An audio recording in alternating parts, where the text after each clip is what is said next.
আমার নাম মুন্না। সবেমাত্র হায়ার সেকেন্ডারি পাশ করে কলেজে উঠেছি। পড়াশোনার খরচ চালানোর জন্য আমি বাচ্চাদের টিউশনি পড়াতাম। তাছাড়া কাকার ব্যবসার হিসেবপত্রের কাজটা আমিই দেখতাম। সেই জন্য আমাকে রোজ বিকেলে ছোট কাকার বাড়িতে যেতে হতো। ছোট কাকা আগে আমাদের সাথেই থাকতেন, তবে বিয়ের পর উনি আলাদা বাড়িতে চলে যান। ওনার বিয়ের এই 2 বছর হলো, তবে ছেলেপুলে এখনো হয়নি। আমার ছোট কাকিকে দেখতে যেমন সুন্দর, তেমনি ওনার শরীরের গঠন। আসলে আমার ছোট কাকার থেকে কাকি বয়সে অনেকটাই ছোট। বয়স কত আর হবে, ওই 23-24। তাই আমার সাথে ছোট কাকির খুব মিল ছিল। সম্পর্কে কাকি হলেও আমি কাকিকে খুব পছন্দ করতাম। মনে মনে আমি ওনার প্রেমে পড়ে গেছিলাম। কিন্তু নিজের কাকার বউ, কি আর করব, নিজের ভালো লাগাটাকে সামলে রাখতে হলো। রোজ আমি কাকিকে সামনে থেকে দেখলেও আমার মনের কথাটা বলতে পারতাম না। একদিন আমি কলেজ থেকে ফিরে কাকা বাড়িতে যাব। তক্ষুনি ছোট কাকার ফোন এলো। বলল আজ রাতে কাকা বাড়ি ফিরতে পারবে না, কাজের জন্য শহরের বাইরে যেতে হয়েছে। তাই আমার মা যেন রাতে কাকির কাছে থাকে, কাকির শরীরটা ভালো নেই। আমি আর মা তক্ষুনি ছোট কাকার বাড়িতে গেলাম। গিয়ে দেখি কাকি শুয়ে আছে। মা জানতে চাইলে বলল জ্বর আর গা হাত পা ব্যথা। কাকা বলেছিল সন্ধ্যায় এসে ডাক্তারের কাছে নিয়ে যাবেন, কিন্তু উনি তো আজ বাড়িতেই ফিরবে না। শুনে মা বলল চলো, আমি তোমায় নিয়ে যাচ্ছি ডাক্তারের কাছে। কিন্তু কাকি বলল যাবে না, বাড়িতে জ্বরের ওষুধ ছিল, সেটাই খেয়েছে। তারপর আমি আমার হিসেবপত্রের কাজ নিয়ে বসে পড়লাম, আর মা কাকির সাথে কথা বলছিল। ঠিক তখনই বাবা আমার ফোনে ফোন করলো। বলল তোর মাকে তাড়াতাড়ি বাড়িতে আসতে বল, আমার পেটে খুব গ্যাসের ব্যথা হচ্ছে। মাকে জানাতেই আমি আর মা তক্ষুনি বাড়ি ফিরে গেলাম। দেখি বাবা ব্যথায় ছটফট করছে। আমি আর দেরি না করে ডাক্তারের কাছে নিয়ে গেলে ডাক্তার কিছু ওষুধ দিলেন। আমরা বাড়ি ফিরে আসলে মা বললেন শোন বাবু, আমি তোর বাবার কাছে থাকছি, তুই কাকা বাড়িতে যা। ওখানে তোর কাকি একা রয়েছে, একটা পুরুষ মানুষ তো বাড়িতে থাকা উচিত। আমি মায়ের কথা মতন আবার কাকা বাড়ি গেলাম। গেটের সামনে আসতেই দেখি পুরো বাড়ি অন্ধকার, আলো চলে গেছিল। আর বাইরে একটু একটু করে বৃষ্টিও পড়তে শুরু করেছে। কাকিকে ডাকতেই উনি বাইরে বেরিয়ে আমাকে দেখে বলল ভালো হয়েছে মুন্না, তুমি এসেছো, না হলে সারা রাত আমাকে একা থাকতে হতো। আমি তো শুধু কাকির দিকে তাকিয়েছিলাম। লাল স্লিভলেস নাইটিতে কাকিকে যে কি হট দেখতে লাগছিল। আমার হুঁশ তখন ফিরল যখন কাকি আমায় বলল বৃষ্টির মধ্যে বাইরে কেন দাঁড়িয়ে আছো, ভেতরে আসো তাড়াতাড়ি। আমি ঘরের ভেতরে ঢুকতেই কাকি বলল আগে খেয়ে নাও, অনেক রাত হয়েছে। তারপর খাওয়া দাওয়া শেষ করে কাকি বলল চলো তোমার বিছনাটা করে দিই। আমি কাকির সাথে ঘরে গেলাম। কাকি আমার বিছানা করে দিচ্ছিল, আর আমি শুধু কাকির দিকেই তাকিয়েছিলাম। মনে মনে আমার ভীষণ আফসোস হচ্ছিল, কারণ আজ পুরো বাড়ি ফাঁকা। সারা রাত শুধু আমি আর কাকি বাড়িতে থাকবো। কাকি যে কেন আমাকে আলাদা ঘরে শুতে দিচ্ছে? যদি এই রাতটা কাকি আমাকে দিত তাহলে কতই না ভালো হতো। কিন্তু আমার কপাল কি আর এত ভালো যে যা চাইবো তাই পেয়ে যাব? ততক্ষণে কাকির বিছানা করাও হয়ে গেল। আমি খাটে উঠতে যাব, তখনই কাকি বলল এত তাড়াতাড়ি শুয়ে পড়বে নাকি? দাঁড়াও, আমি চা করে আনছি। বাইরে বৃষ্টি পড়ছে, এই সময় চা খেতে বেশ ভালো লাগবে। আমিও একটু কাকির সাথে সময় কাটানোর সুযোগটা পেয়ে গেলাম। কাকি রান্নাঘরে গেল চা বানাতে। আমার একা একা ঘরে থাকতে ইচ্ছা করছিল না, তাই আমিও রান্নাঘরে গিয়ে কাকির পাশে দাঁড়ালাম। হঠাৎ কাকার ফোন এলো। কাকি ফোনটা রিসিভ করে আমায় বলল তুমি আমার বেডরুমে গিয়ে বসো, আমি এক্ষুনি চা নিয়ে আসছি। আমিও কাকির কথায় বেডরুমে গিয়ে বসলাম। কিছুক্ষণ পরই কাকি 2 কাপ চা নিয়ে ঘরে এসে আমায় বললেন নাও ধরো, তোমার কাকা কথা বলবে। আমি ফোনটা নিয়ে হ্যালো বলতেই ওপার থেকে কাকা বললেন, শোন মুন্না, আমার বাড়িতে ফিরতে ফিরতে পরশু সকাল হয়ে যাবে। তোর কাকের শরীরটা তো ভালো নেই, আর শুনছি বাইরে বৃষ্টিও খুব হচ্ছে। তা তোর যদি কোনো অসুবিধা না হয় তাহলে এই 2 দিন তুই আমাদের বাড়িতেই থেকে যা। আমি পরশু সকালের মধ্যেই চলে আসব। আমি বললাম, ঠিক আছে কাকা, আমার কোনো অসুবিধা নেই। এই বলে আমি ফোনটা রেখে দিলাম।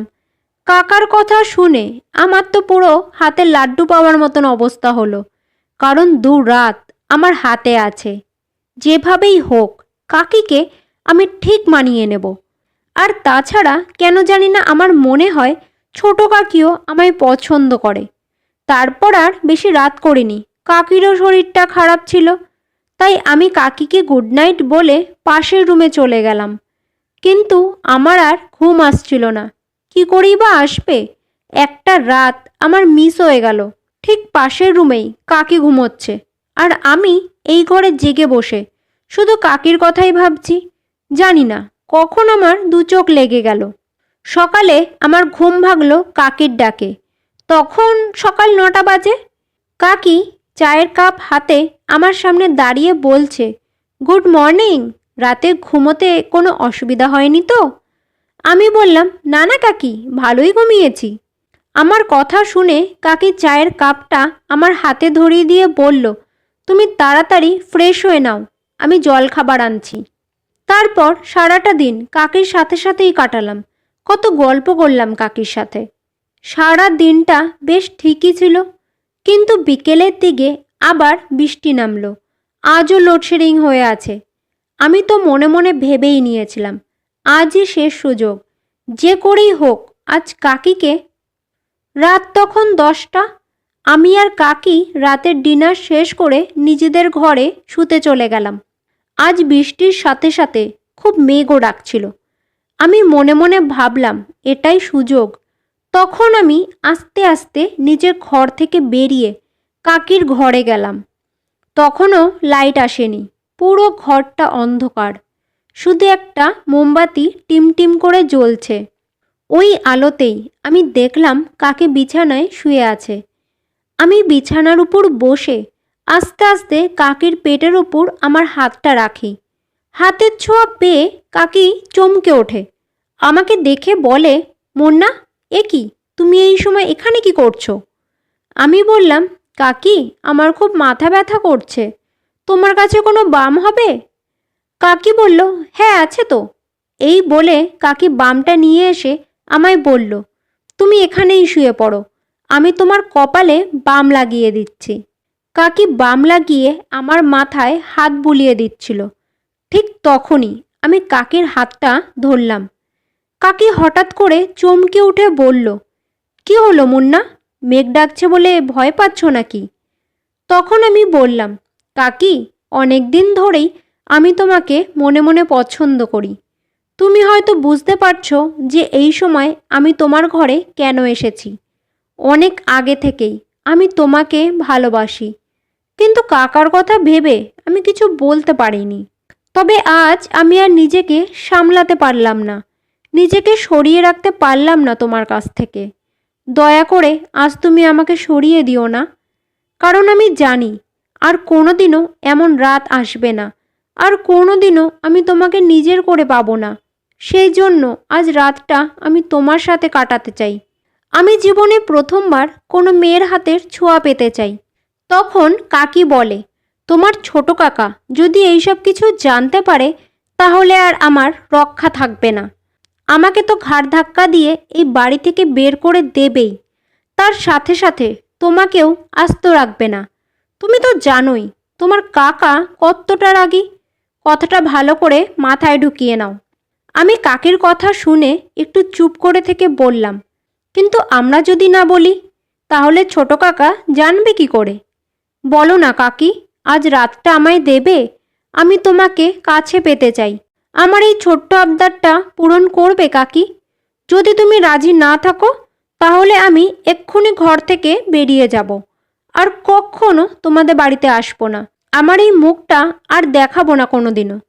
তখন ছোট কাকি একটু ভেবে বলেন, ঠিক আছে, যদি তোমার কাকা কিছু জানতে না পারে, তাহলে আমার এই আবদারটা পূরণ করতে কোনো অসুবিধা নেই। কাকির এই কথা শুনে আমি তো খুশিতে পাগল হয়ে যাওয়ার মতন অবস্থা হয়েছিল। এরপর আমি আর একটুও সময় নষ্ট না করে অন্ধকার ঘরে ইচ্ছে মতো কাকির সাথে মজা নিলাম।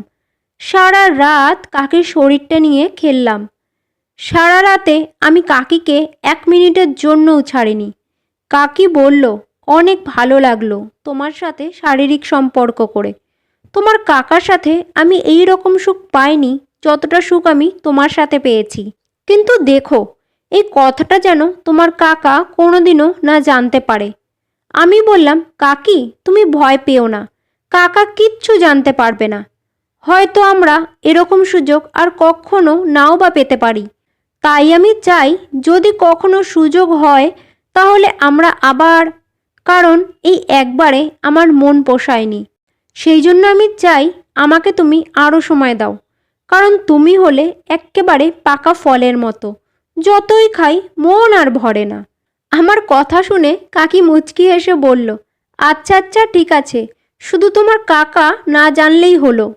পরের দিন সকালে ঘুম থেকে উঠে কাকি বলে, কাল রাতের কথা আমার সারা জীবন মনে থাকবে। কিছুক্ষণ পর দেখি কাকাও বাড়ি ফিরে আসলো। আমায় দেখে বলল, কিরে, আমাদের এখানে থাকতে কোনো অসুবিধা হয়নি তো তোর? না না ছোট কাকা, কোনো অসুবিধা হয়নি, কাকি আমায় খুব যত্ন করেছে। এই বলে আমি কাকা বাড়ি থেকে বেরিয়ে আসি। কিন্তু বাড়িতে এসে আমার আর মন টিকছিল না। বারে বারে শুধু কাল রাতের কথাই মনে পড়ছিল। 2-3 দিন আমি আর কাকা বাড়ি যাইনি। তবে সেদিন যখন ছোট কাকা আমাকে ফোন করে ওনার বাড়িতে আসতে বললেন, তখন আমি একটু অবাক হলাম।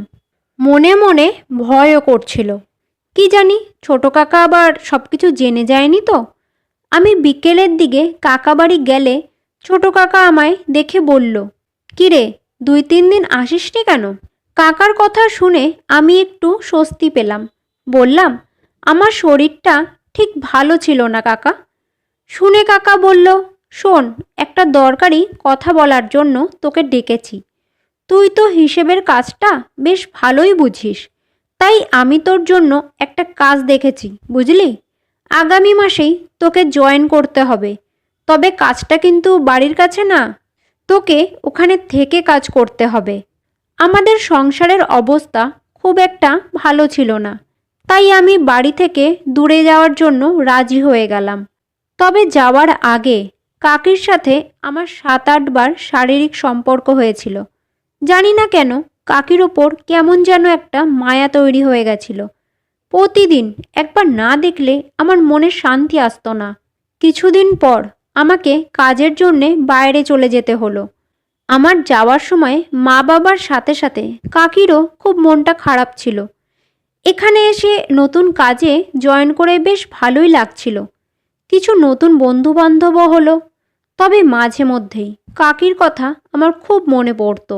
আমি এখানে আসার কিছুদিনের মধ্যেই মা ফোন করে বলল, ছোট কাকির বাচ্চা হবে। কথাটা শুনেই কেন জানি না আমার মনে হলো, বাচ্চাটা কি আমার? কারণ কাকি একদিন আমায় বলেছিল যে কাজের চাপে ছোট কাকা কাকিকে ঠিক করে সময় দিতে পারে না, তাই কাকির শারীরিক চাহিদা অপূর্ণই থেকে যায়। এরপর থেকে কাকির সাথে আর কথা হয়নি। 2-1 দিনের জন্য যখন বাড়িতে যাই তখন কাকির সাথে দেখা হলেও কথা বলি না, চোখটা নামিয়ে চলে যাই। কাকির একটা ছেলে হয়েছে। সবাই বলে 2 ভাইকে দেখতে, মানে আমাকে আর ছোট কাকার ছেলেকে দেখতে একেবারে একই রকম। আজ 4 বছর হয়ে গেল আমি এখানে এসেছি। এখন আর কাকির কথা আমার মনে পড়ে না।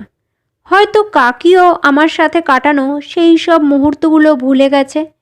তবে এখন আমার মনে হয় যে তখন আমি ভুল করেছিলাম। আমার নিজের সামলানো উচিত ছিল। আবেগের বশে আমি কাকির সাথে খারাপ করেছি। এমনকি ছোট কাকার বিশ্বাসেরও আমি মর্যাদা রাখতে পারিনি। আমরা আবেগের বশে অনেক ভুল কাজই করে ফেলি। তখন বুঝতে না পারলেও পরে মনে হয় যে আমি এটা ভুল করেছি। আসলে মানুষ খারাপের দিকে খুব তাড়াতাড়ি ঝুঁকে পড়ে, কিন্তু ভালো রাস্তায় ফিরে আসতে অনেকটা সময় লেগে যায়। বন্ধুরা, আশা করছি আজকের গল্পটা তোমাদের ভালো লেগেছে। যদি গল্পটা ভালো লেগে থাকে তাহলে ভিডিওটাকে একটা লাইক আর চ্যানেলটাকে সাবস্ক্রাইব করার অনুরোধ রইল।